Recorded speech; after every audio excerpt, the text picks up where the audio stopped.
নমস্কার বন্ধুরা, আমি আলপনা। আজ শুভ বুদ্ধ পূর্ণিমা। বুদ্ধ পূর্ণিমার প্রীতি, শুভেচ্ছা, ভালোবাসা আমার সমস্ত ইউটিউব বন্ধুদের। আপনারা খুব ভালো থাকবেন, সুস্থ থাকবেন।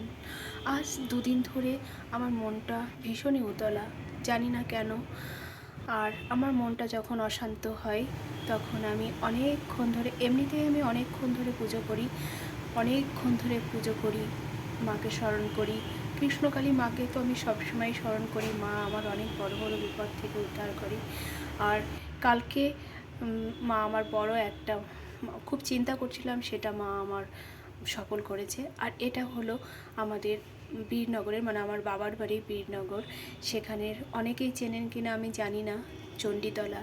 আজ চণ্ডীতলায় হাজার হাজার ভক্তের ভিড়। বুদ্ধ পূর্ণিমায় মা চণ্ডীর পুজো হয়। বিয়ে হয়েছে যাবৎ তেমনভাবে মায়ের কাছে যেতে পারি না। মনটা খুব খারাপ, তার জন্য আরও বেশি খারাপ। মা, তুমি সবাইকে ভালো রেখো।